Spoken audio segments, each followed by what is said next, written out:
출근길 뉴스를 종합해드립니다. 깊이 있는 뉴스 YTN FM 출발 새아침. 신일의 출발 새아침 3부 순서 시작합니다. 오늘 새벽까지는 비가 내렸습니다만은 지금은 비가 그쳤죠. 귀성길에 오르신 분들 안전하게 고향까지 가도록 비가 좀 이제는 그쳤으면 하는 생각입니다. 이번 추석 밥상머리 토크의 주제는 과연 무엇이 될지 모르겠습니다만 여기서 중요한 점은 오랜만에 만난 가족들끼리 정치 문제로 괜히 싸우지 말라는 겁니다. 정치는 진리를 추구하는 수단이 아닌데 이런 문제 가지고 오랜만에 분위기를 망쳐서는 안 됩니다. 모쪼록 상대의 말을 경청하고 상대의 기분을 상하지 않게 만드는 것이 중요하겠죠. 신유의 출발 새 아침 3부 순서 먼저 광고부터 듣겠습니다.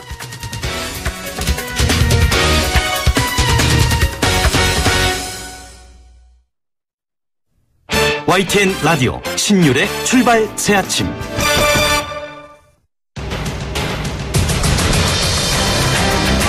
매주 월요일 아침 정치권의 복잡한 이슈를 말끔히 정리해드립니다. 출발당 최고위원회의.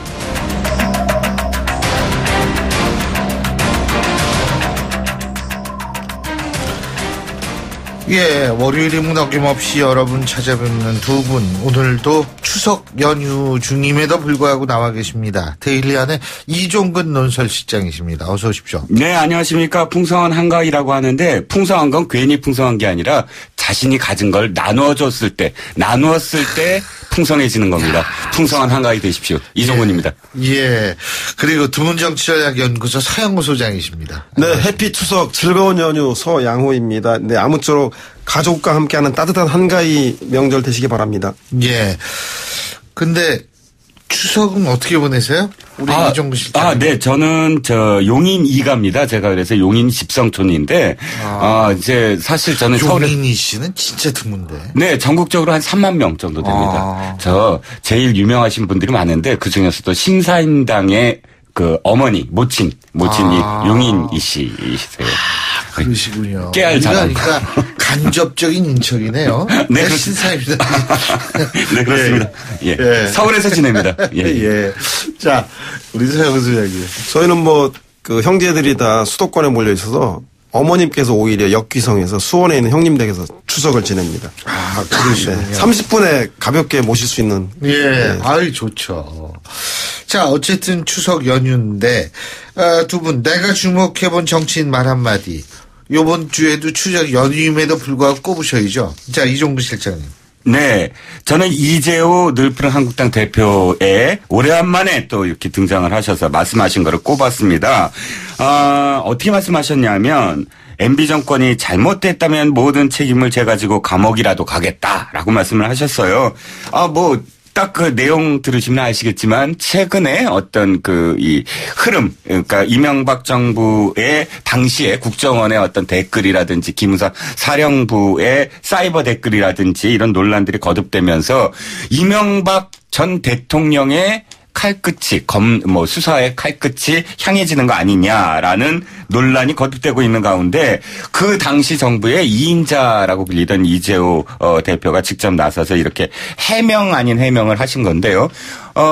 저는 좀 부적절하다고 보는 게 어떤 점에서 부적절하냐면 법은 법이고 감정은 감정이다. 이를테면 제가 책임지겠다라고 이야기하는 태도는 전 굉장히 중요한 태도인 것 같아요. 왜냐하면 지금 현재 박근혜 전 대통령의 같이 일을 했던 그 밑에 있는 사람 중에 내가 나서서 내가 책임지겠다. 내가 잘못 모셨다. 이런 분이 한 분도 안 계시잖아요. 근데 이재호 대표가 나서신 건 좋은데 책임을 지는 자세는 좋은데 무엇을 책임지겠다는 것이 잘못됐다는 거죠. 그러니까 잘못됐다면이라는 가정 속에서 모든 책임을 진다. 왜냐하면 그 책임이라는 건 어쨌든 대통령이 져야 될 책임이 있고 2인자인 자기가 져야 될 책임이 있거든요. 그러니까 잘못됐다면이 아니라 내가 2인자라서 무엇을 잘못했고 잘못 모셨다. 그러므로 나는 이 책임을 지겠다라고 했다면 굉장히 정말 이 법적인 어떤 감정, 이성적인 감정, 감성적인 부분 모두 다 사실은 만족스러웠을 것이다라는 생각이 듭니다. 예, 서양호 소장. 네, 이종근 실장님의 귀순을 환영합니다. 정치 보복에서 적폐청산으로 이렇게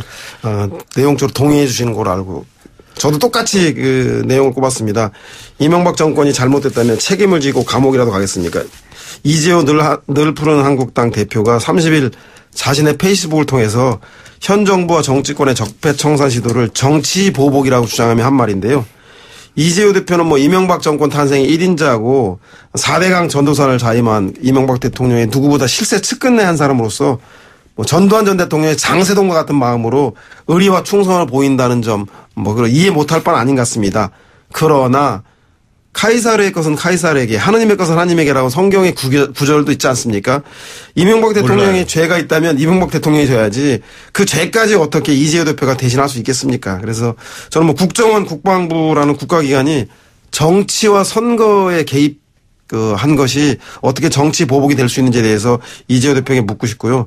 우리 역사에서 과거에 잘못된 것을 덮었을 때 더 불행한 역사가 반복된다는 것을 한국의 정치사는 잘 보여주고 있는 것 같고요. 특히 작년 최순실 국정농단 사건에서 여실히 보여주고 있는 게 바로 이런 부정과 부패를 덮었을 경우에 또다시 더 큰 문제로 대통령의 탄핵과 구속으로 이른다는 것을 보여주고 있는 것 같습니다. 이재호 대표가 정말로 이명박 대통령을 생각한다면 개인적 의리라는 작은 충성을 버리고 국민과 국가가 바라고 있는 큰 충성, 즉 국가기관의 불행한 정치 개입과 선거 개입을 근절에 앞장서는 것, 그리고 진실을 밝혀주시는 것, 그것이 오히려 이명박 대통령과 국민을 위한 큰 충성이 아닌가 싶은 생각이 듭니다. 예. 자, 어쨌든 추석입니다. 추석 연휴 시작이 됐는데 이 정치권에선 추석하고 설이 대목 아니겠어요? 그죠? 이 밥상머리 토크, 이게 중요하다고 얘기를 하는데 어떻게 보세요? 일단 제가 여쭤보고 싶은 건 밥상머리 토크의 주제는 뭘까요? 지금 이 서 소장님 말씀에 제가 답변을 해야 되는데 아주 잘 질문해 주셨어요. 답변을 하면서 이제 대답 말씀드리겠습니다. 안보 문제라고 생각을 했는데 처음엔 사실은 안보도 굉장히 중요하죠. 그런데 작년 추석에도 안보였어요. 왜냐하면 작년 추석에도 추석 5일 전에 5차 핵실험이 있었거든요. 그래서 작년 추석에도 밥상머리에 북한은 말이지 추석 선물 어떻게 핵을 폭발을 해 뭐 이렇게 그런 얘기가 나온 게 기억이 나는데 사실 이 추석에서 이번에 가장 크게 얘기될 게 이 적폐냐 정치보복이냐 이 얘기일 것 같아요. 왜냐하면 이거죠. 전 대통령 구치소 가서 지금 이 죄 여부를 지금 묻고 있어요. 그런데 전 대통령까지 간단 말이죠. 그 죄의 여부와 상관없이 지금 딱 어떤 상황이냐면 대통령이 세 가지에 몰려 있어요. 첫 번째, 일자리 무슨 이 전광판까지 만들었는데 지금 실업률 최악입니다. 청년 실업률 최악이에요. 일자리 1일 점검을 하신다고 하지만 5개월 동안 나아지기는커녕 완전히 최악입니다. 두 번째, 말이 또 바뀌어진 게 소득 주도 성장. 아니 유승민 후보하고 그렇게 다퉜잖아요. 지금 슬그머니 혁신 성장 해야 된다라고 말이 바뀌었습니다. 세 번째, 아니 운전자론 운전대를 줘야 된다 하시더니 지금 정부에서 뭐라고 슬그머니 얘기가 되냐면 상황 관리를 하고 잘해야 된다. 상황 관리와 운전자로는 정반대거든요. 자, 이 세 가지로 말미암아 어찌됐든 지지율은 떨어질 수밖에 없어요. 그런데 여기에 전 대통령까지 이 검찰의 소환이다.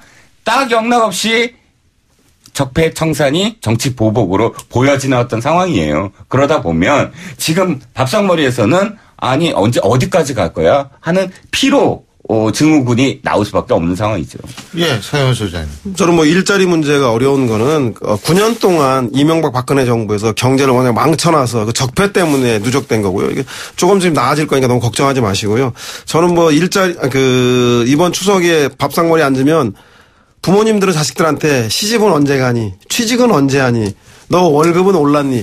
이런 얘기 아주 곤혹스러운 질문들일 거고요. 취직은 언제 하니까 바로 일자리 문제. 그렇습니다. 그래서 취업 관문을 뚫어야 되는 청년들의 어깨는 무겁고 또 상차림하시는 우리 어머님이나 주부들은 장바구니 물가가 예년에 비해서 소비자 물가가 많이 올라서 한숨 짓을 텐데 그런 자신의 먹고 사는 문제에 대한 고민이 가장 클 것 같다는 생각이 들고요. 다만 이번에는 이제 말씀하신 대로 이명박 대통령에 대한 이런 문제, 전 대통령에 대한 조사 문제, 수사 문제에 대해서 적폐청산이냐 정치 보복이냐 이런 이야기도 오가고 그리고 전쟁이 나냐 안 나냐 그래서 안 나기 위해서는 제재를 해야 대화를 해야 되느냐 즉 아버님 세대와 전쟁을 경험하지 못한 자식 세대가 섞이는 추석이라고 하는 밥상머리를 통해서 한 군데 섞여서 여론이 교환되는 건데 저는 그동안 그 문재인 대통령의 지지율이 일시 정체하고 하락했는데 이번 추석을 계기로 해서 상당히 문재인 대통령의 유리한 국면이 펼쳐질 거라는 생각이 듭니다. 부모님 세대들은 아마도 북한의 이런 미사일 발사와 핵실험에 대해서 강하게 강경하게 나서야 한다는 여론이 높을 겁니다. 부모님들은 전쟁을 치른 세대겠지만 하지만 전후 세대인 젊은 세대들 40대 50대 초반까지는 제재와 압박도 해야 되지만 더불어서 이후에 좋아질 상황을 대비해서 대화의 채널도 열어놓아야 한다는 그 병행 전략에 대해서 상당히 많은 그 설득력을 갖고 있다 생각하기 때문에 그런 부모의 세대와 자식 세대들의 생각들이 이번 추석에 한데 어울려지게 된다면 부모님들도 왜 이런 제재 국면에서 문재인 정부가 굳이 대화의 작은 끈이라도 만들려고 할 것인가에 대해서 충분히 납득할 거라는 생각이 들고요. 마찬가지로 이명박 대통령에 대한 전 대통령에 대한 재조사 문제에 대한 것도 부모 세대들은 야 과거로 가지 말고 미래로 가야 된다라는 이야기를 많이 하지만 젊은 세대들 특히 40대까지는 적폐청산은 성의 없이 이명박 전 대통령이라도 조사해야 된다는 얘기가 압도적으로 높습니다. 따라서 저는 부모 세대들의 생각과 자식 세대들의 생각들이 이번 추석을 통해서 함께 공유되는 그래서 저는 문재인 대통령의 이런 시도들이 어떤 의미가 있는지를 부모 세대들이 많이 이해하는 그런 한가위가 되지 않겠나 싶어서 문재인 대통령에게 전반적으로 유리한 여론이 형성될 것 같다는 생각이 듭니다. 결국은 콜로세움 정치예요. 제가 보기에는 콜로세움이라는 게 그거잖아요.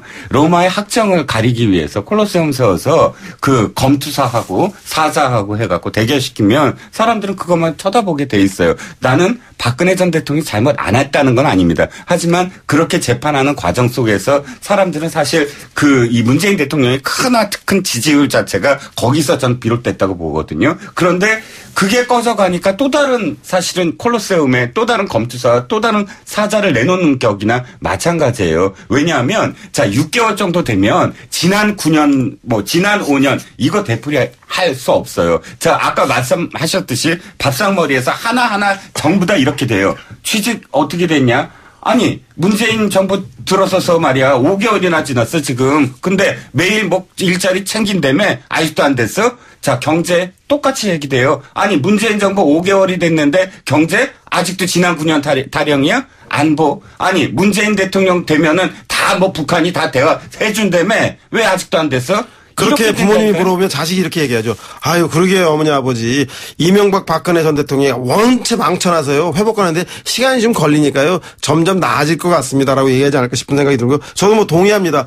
정치권에서는 적폐청산이냐 정치보복이냐라고 설왕설래하겠지만 국민들은 결국 이번 국회에서 복지 예산이 얼마나 증액될 것인가, 최저임금의 인상폭이 얼마나 될 것인가, 그리고 부자 증세라고 하는 그 법인세 최고관 설치의 문제에 대해서 내가 낸 세금이 어떻게 쓰여지는가 이런 문제에 대해서 더 관심을 가질 거기 때문에 저는 정치권과 청와대에서도 과거사에 대한 진상규명도 진상규명이지만 이런 국민들이 먹고 사는 민생 문제에 대해서 정기국회에서 국민들에게 보다 더 크게 좀 쟁점이 될 수 있게 더 분발해야 되지 않겠나 그런 생각은 좀 동의를 했습니다. 지금 사연 소장님이 젊은 척하는 거예요.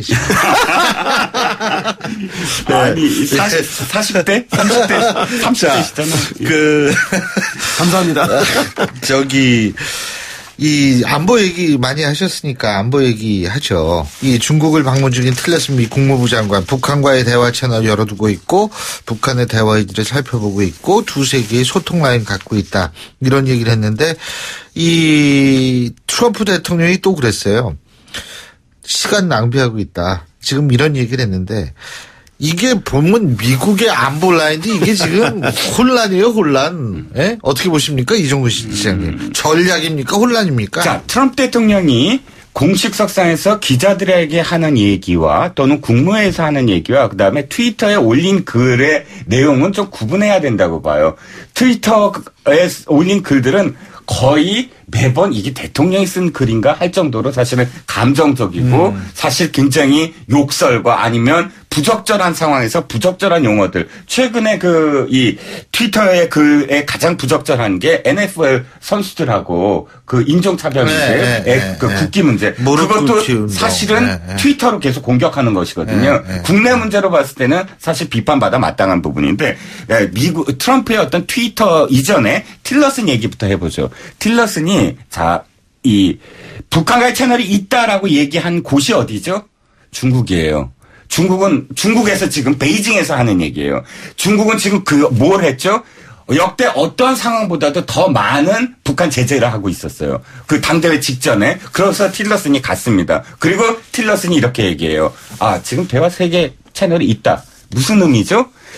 중국에서 이 얘기를 했다는 건 우리는 대화도 하고 있었어. 라고 지금 표현하는 거예요. 세 개가 있었는데 사실 실제로 우리도 거의 알고 있는 라인들입니다. 노르웨이에서 한 반민, 반도 아닌 1.5트랙도 있고. 그러니까 또 하나는 아직도 북한에 4명의 한국계 미국인들이 있어요. 지금 아직 억류돼 있는. 거기에 오늘 아침에 익명의 미국 관리 말을 이용해서 로이터 통신이 보도한 겁니다. 네. 그러니까 이 북한에 억류돼 있는 미국인 인질 협상을 틸러슨 미 국무장관이 얘기한 것이다. 오늘 아침 로이터 통신의 보도입니다. 네. 끝까지 미국은 책임져야 돼요. 이 4사람을 구하기 위해서. 그러면 그 채널이 계속 있겠고, 뉴욕 채널은 어차피 최선희 그 북미 국장과의 어떤 뉴욕 공식적인 어떤 채널이고, 그 3개 다 모르는 채널도 아니고 지금까지 대화가 있었던 거예요. 그런데 미 국무부가 바로 얘기를 했어요. 2시간 만에. 자, 대화 있었지만 북한은 이 핵의 비핵화에 대해서 한 번도 거기에 대해서 제대로 응한 적이 없다라고 얘기했고, 한국 청와대에서도 똑같은 얘기를 했어요. 비슷한 얘기를. 우린 그 협상 다 알고 있었고, 그 다음에 북한은 제대로 응하지 않고 있다. 그러니까 이 대화가 갑자기 북한이 이제 미국이 북한한테 이제부터 대화하자. 라는 어떤 이 메시지가 전혀 아니라는 것이죠. 아니 그러니까 파리똥도 똥인데 제가 볼 때는 그 미국의 이런 대북 대화가 예전부터 진행되었던 지금 당장 불거졌던 간에 오히려 이종훈 실장님이나 보수 언론, 보수 야당은 지금이 대화할 때인가라고 야단쳐야 되는데 그런 얘기는 하지 않고 또다시 좀 이상한 얘기를 하는 거 보면 저는 그 논리가 앞뒤가 좀 안 맞는다는 생각이 들고요. 아무튼 저는 뭐 당장 북한과의 대화는 트럼프 대통령의 말 맞다나 시간 낭비일 수 있는 것 같아요. 왜냐하면 북한은 전략 무기를 고도화하기 위해서 당분간 핵무기 실험하고 미사일 발사 계속 할 거기 때문에 특히 다가오는 10월 10일은 노동당 창건일 아니겠습니까? 그래서 도발 가능성이 그 어느 때보다 크고요. 구구절 때도 이 양반들이 9월 3일 6차 핵실험을 하지 않았습니까? 그래서 아마 이번 쌍십절이라고 하는 노동당 창건일도 그냥 넘어가지는 않아서 한반도 긴장이 계속 고조될 거라는 생각이 듭니다. 그러나 그럼에도 불구하고 다른 한 축으로는 핵무기를 전략자산으로 완성 단계에 이르렀을 경우, 그 뭐 올해 하반기나 내년 상반기 정도라고 하는데 그때는 그때를 의식해서 미리 북미 간의 접촉들을 미리 준비하고 준비할 것이라는 생각이 듭니다. 틸러슨 미 국무장관이 이렇게 대화 채널을 언급한 것도 그렇고, 그리고 북한의 최선희 외무장관이 러시아 외무와 회담이 만족스럽다는 걸 보면 북미 양측에서 어쨌든 간에 외교적인 문제와 경로를 통해서 이 문제를 풀기 위한 흐름이 좀 감지되는 건 사실인 것 같습니다. 뭐 우리나라 청와대에서는 아직 북한이 대화에 응한다라고 하는 반응은 없다라고 하지만 여전히 낙관하지는 않겠지만 그래도 북한과의 대화 가능성이 점점 넓어지는 건 사실이기 때문에 한국에서도 북한과의 인도적 지원이든 아니면 북미 특사든 그것을 준비를 해 나갈 수 있는 타산들은 지금부터 해 나가야 되는 게 아닌가 싶은 생각이 듭니다. 예. 근데 지금 좀 전에 서영 소장님도 그런 말씀하셨는데 이 계속 도발은 이어질 것 같다 이런 말씀하셨는데 북한이 어제 또 그런 얘기했죠. 서울은 중대한 위험에 빠뜨리지 않는 군사적 옵션은 존재하지 않는다. 어떻게 보십니까? 이종훈 실장님. 이건 저는 좀 액면 그대로 이야기한다면 사실 그 맥 매티스가 한 말 서울을 위험에 빠뜨리지 않고 군사적 옵션이 있다 하는 말은 북한에 있어서는 가장 큰 위협이거든요. 더군다나 풍계리에서부터 굉장히 풍계리 코앞까지 사실 비연비가 갔다는 지금 정보도 있지 않습니까? 그럴 정도로 사실은 북한이 굉장히 위협에 지금 처해 있다. 그 위협에서 그런 건 없다라고 이야기하는 것이 사실 북한으로서는 우리가 뭐 의미를 지금 이렇게 해석할 이유가 별로 없을 것 같고요. 중요한 건 뭐냐면 이것이 의미 있다기보다는 실제로 10월 10일 이전에 할 것이냐 아니면 18일 당대회 이전에 할 것이냐 혹은 도발이 남아있다면 근데 18일까지는 안 갈 가능성이 거의 18일이 이제 그 당대회 중국 당대회인데 15일 정도에 로널드 레이건 청와대 쪽에서 한 게 10일, 18일. 네, 18일 문건에 대외 문건에 그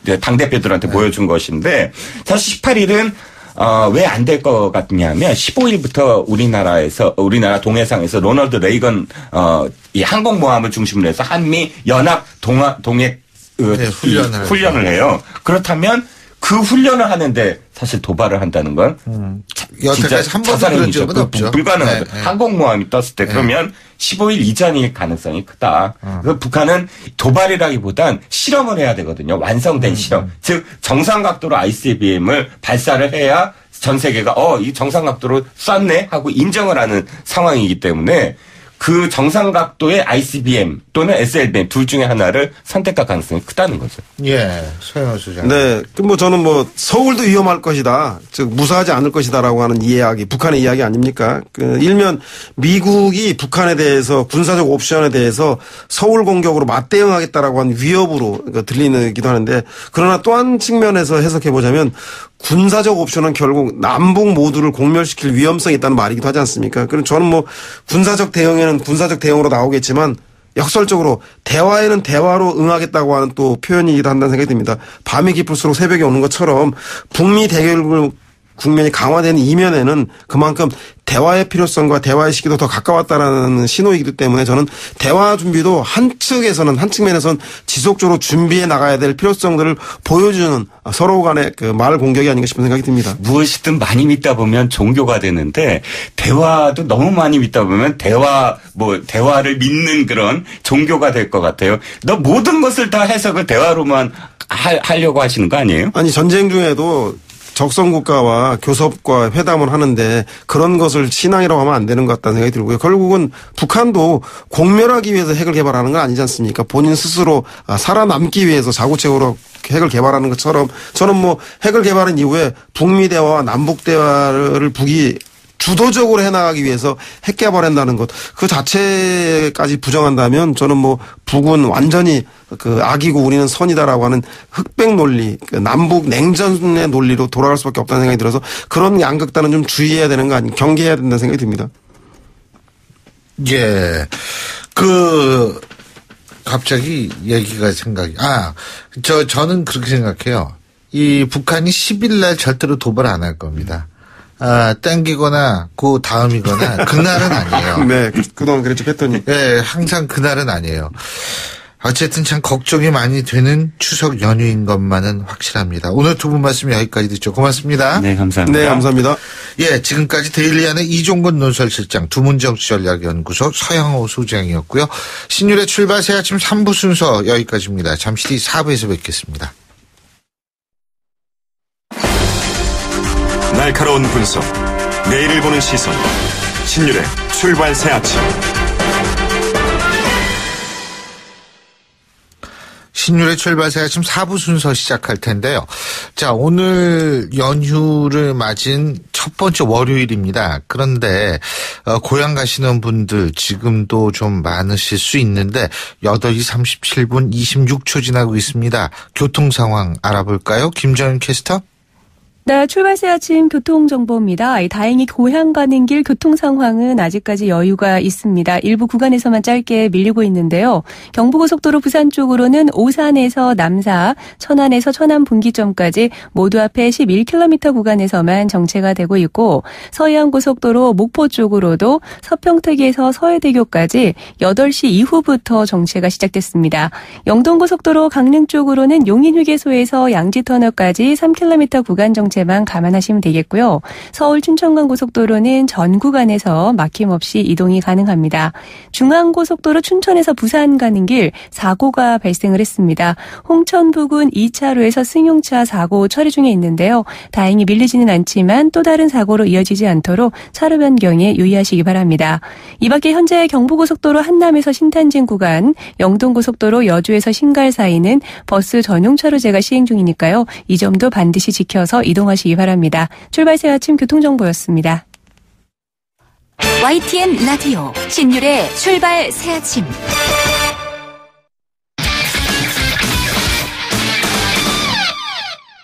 자, 스포츠 소식 알아보겠습니다. 최동문 스포츠 평론가 전화 연결돼 있습니다. 안녕하십니까?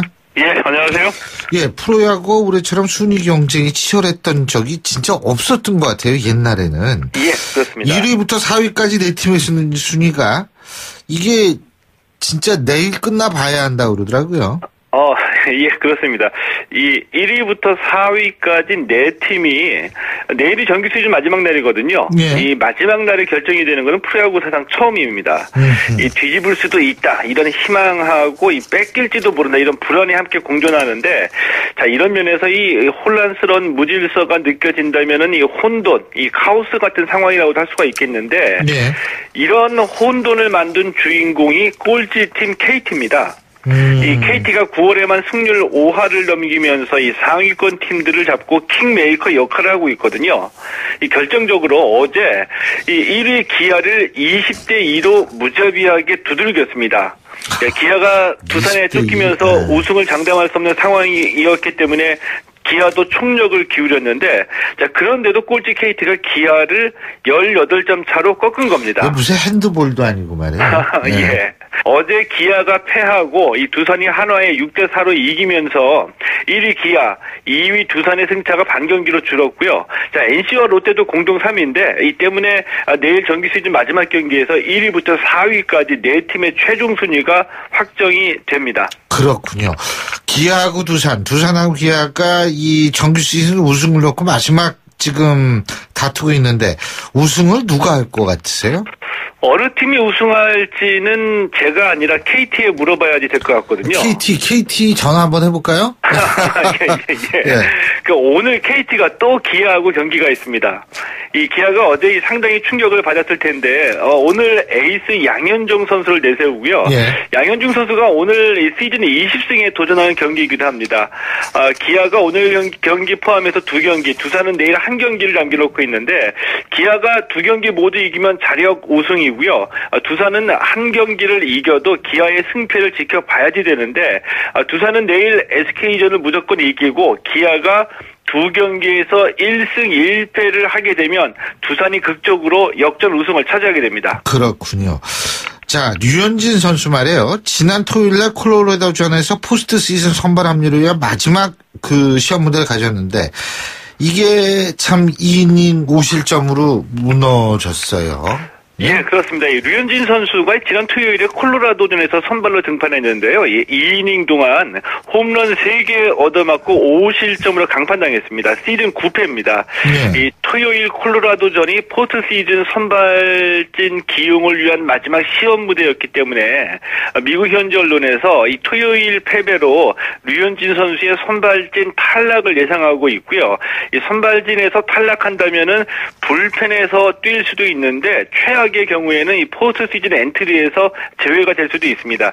이 다저스가 이 내셔널리그 서부지구에서 우승했거든요. 네. 그래서 이제 디비전 시리즈에 직행을 했는데 애리조나하고 콜로라도의 이 와일드카드 결정전에서 승리한 팀이 디비전 시리즈를 치릅니다. 류현진 선수가 콜로라도에는 유난히 약했고요. 반면에 애리조나에는 좀 강했거든요.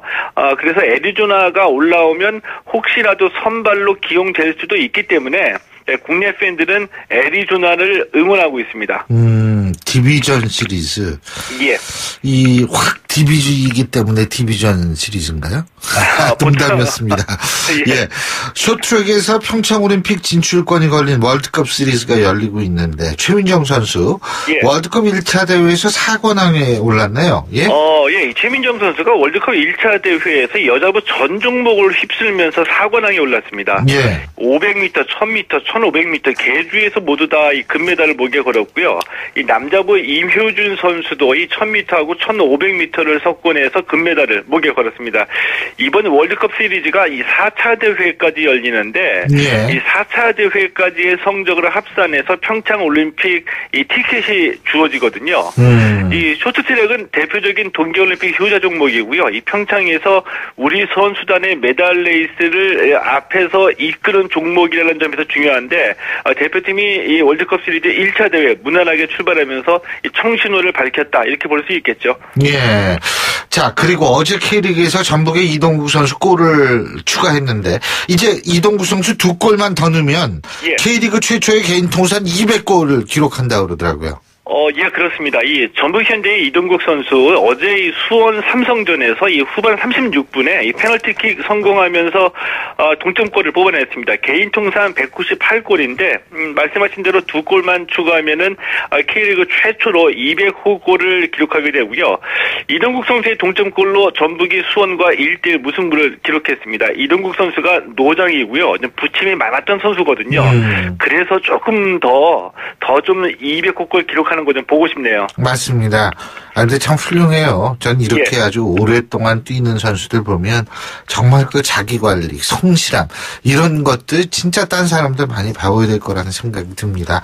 예, 오늘 말씀 여기까지 듣겠습니다. 추석 연휴 잘 보내시기 바라겠습니다. 고맙습니다. 예, 고맙습니다. 예, 지금까지 최동훈 스포츠 평론가였습니다.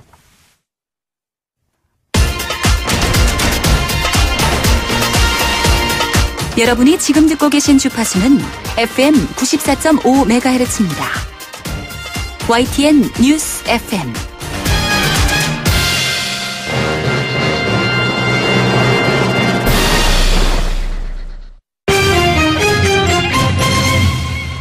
예, 경제 뉴스 알아보겠습니다. 신율의 출발 새 아침에 마스코트 같은 분이시죠? 한국경제신문의 정인설 기자 스튜디오에 나와 계십니다. 너무 좋아하지 마십시오. 네. 어서 오십시오. 안녕하세요. 졸지에 마스코트가 돼가지고. 아이, 좋죠. 네. 자, 연휴인데 지금 자동차로 고향 가시는 분들 많은데 기름값이 많이 올랐어요. 예? 석 달 새의 국제 유가만 보면 30%가 올랐습니다. 그러니까 원래 $50가 배럴당 $50가 넘냐 안 넘냐 말이 많았었는데 이미 넘었고요.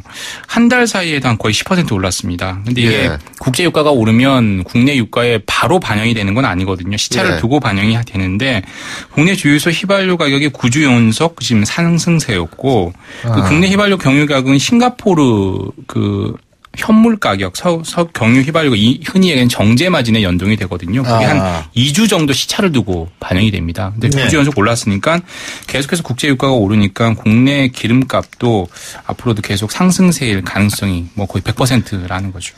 근데 고속도로변에서도 기름값이 싼 주유소가 따로 있다 그러죠? 신 교수님은 가장 애용하는 주유소가 있을 거 아니에요, 그죠? 이제 우리 동네 주유소죠. 그렇습니다. 그 주유소가 가장 쌉니다. 가격이 진짜로? 싼 게가 아니라 우리가 보통 리터당 20원, 30원 아끼려고 뭐 싼 주유소 찾아가고 이러면 기름값이 더 들어요. 이거죠? 네, 맞습니다. 자기 항상 출퇴근길에 가장 싼 주유소는 본인이 잘 알고 있습니다. 거기에 잘 애용하는 게 맞고요. 그리고 카드 할인이 적용되기 때문에 기름값 그대로 액면 그대로가 아니라 본인이 가지고 있는 신용카드가 가장 많이 할인해 준 그거 가지고 이용하고 있어요. 근데 그걸 미처 못하고 이미 고속도로를 지금 탄 분들이 있을 거 아니에요. 그런 분들은 이제 고속도로에서 기름을 넣어야 되는데 그 휴게소마다 알뜰 주유소가 있어요. 예전에는 되게 비쌌는데 알뜰 주유소가 확산이 되고 좀 많이 떨어졌습니다. 그래서 지금 모바일로도 한국석유공사 유가정보 시스템 오피넷을 통해서 보면 어느 주유소가 가장 싸다는 걸 알 수 있고요. 어제 기준으로 보면 가장 많이 이용하는 경부 고속도로를 보면 하행선 같은 경우는 일반적으로 초입일 땐 좀 비싼데 어제 보니까 그 만남의 광장이 가장 싼 걸로 나오더라고요. 휘발유 같은 경우에는. 그래서 뭐 혹시나 지금 집 앞에서 못 놓고 고속도로 탔다라고 하면 어디가 만남의 광장 이쪽에 미어 터지겠을 거예요. 아마. 만남의 광장이 아마 일시적으로 싸게 만든 건지 아니면 원래 싼 건지 저도 항상 고속도로 가능하면 안 넣으려고 모르겠는데 일반적으로는 고속도로 진입로 근처에서 기름 넣으면 거의 손해잖아요. 같은 딱 길 따라가다 보면 먼 데수는으로 쌉니다. 먼 데수는. 아니 원래 가게도 그렇잖아요. 맞습니다. 입구에서부터 먼 데가 사실 좀 더 싸죠. 맞습니다. 그래서 에스컬레이터 올라가는 데서 또 먼 데가 싸고. 맞습니다. 임대료가 가장 싼 곳이 기름값도 가장 싸니까요. 큰 도로보다는 이면도로, 고속도로 진입로보다는 가장 먼 곳이 싼 편이겠죠. 그렇군요.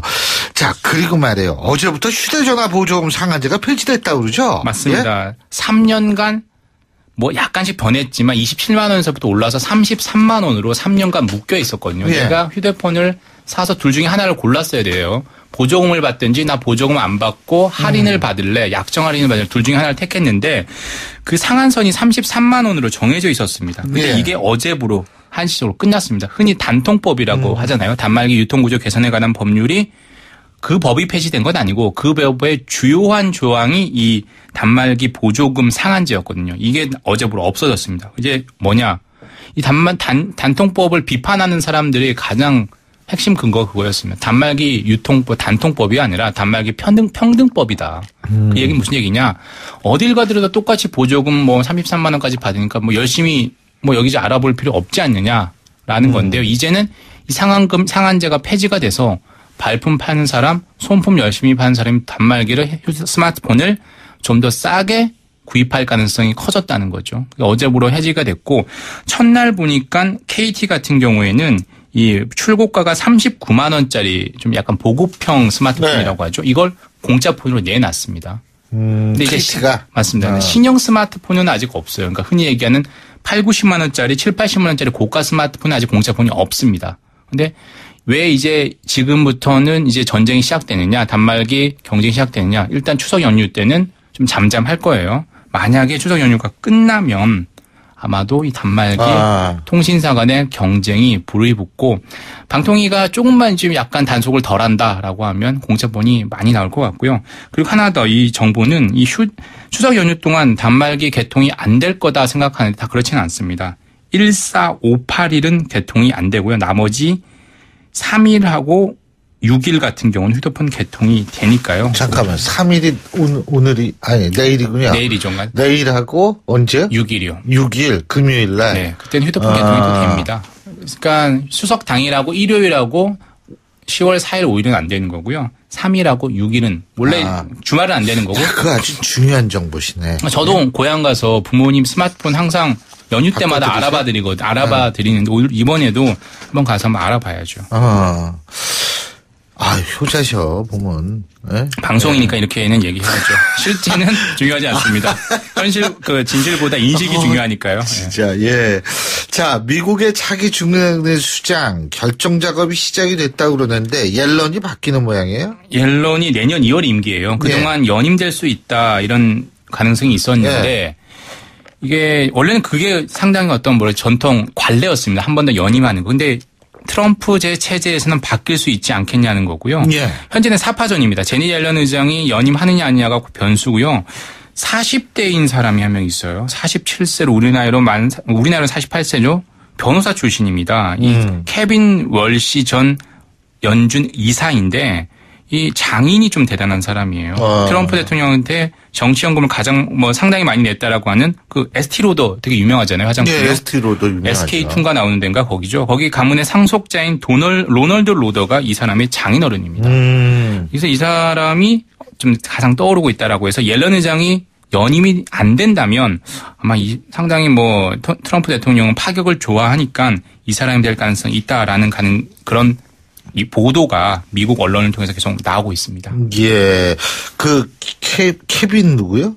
케빈 월시입니다. 케빈 월시. 그러니까 케빈 월시라고 하는데 R 발음이 있어서 WARSH거든요. 그러니까 독일식 발음을 하면 거의 월시가 되나요? 그렇죠. 독일어 발음 바르시입니다. W가 V 발음으로 하니까. 죄송해요. 저거 배운 지 까먹어가지고. 괜찮아요. 근데 케빈 하니까 홈얼런 크리스마스 때마다 틀어주는 영화 있죠. 그거 생각나는데. 자, 그 이외에 또 누가 거론이 되고 있는 사람이 있어요? 이제 제니 옐런 의장 말고요. 그 외에 이제 케빈 월시 말고, 그 다음에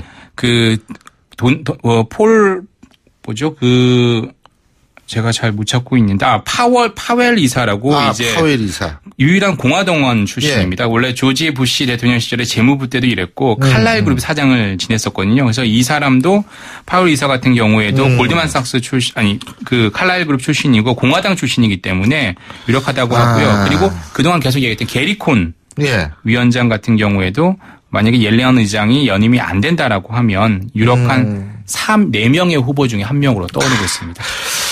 어쨌든 누가 되느냐에 따라서 또 우리나라 금리 어떻게 되느냐 이런 것도 궁금해지고요. 나머지 옐런 의장 외에는 오히려 다 매파로 지금 분류되고 있거든요. 그래서 어떨지 트럼프와의 궁합은 어떨지도 상당한 관심사죠. 자, 그리고 지난달 우리나라 수출이 크게 늘었다 그러는데 이건 아주 반가운 소식인 것 같아요. 수출은 계속 좋았습니다. 그런데 지난 같은 경우에는 전년도 용월 대비로 35%나 올랐습니다. 그래서 1956년 통계 작성이 월간 기준 사상 최고치라는 거거든요. 뭐 수출은 좋다는 건 알겠는데 경기도 최근에 좀 뭐 잠잠하다는데 이럴까? 두 가지 요인을 찾을 수 있어요. 그동안 반디라고 했잖아요. 반도체 디스플레이가 수출을 끌었는데 반철입니다. 지난해 같은 경우 반도체와 철강이 좋았다라고 해요. 그리고 하나 더는 지금 추석 연휴 이제 열흘간 추석 연휴 쉬잖아요.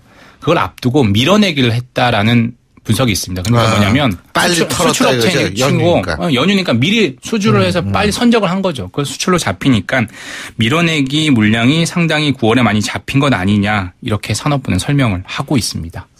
그렇군요. 아유, 어쨌든 뭐 우리나라 수출도 잘 되고 경기가 추석 연휴 끝나면 좀 잘 풀렸으면 좋겠다는 생각이 듭니다.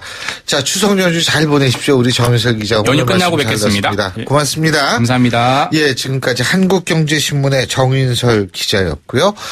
자, 신유의 출발 새 아침 월요일 순서는 여기서 모두 줄이겠습니다.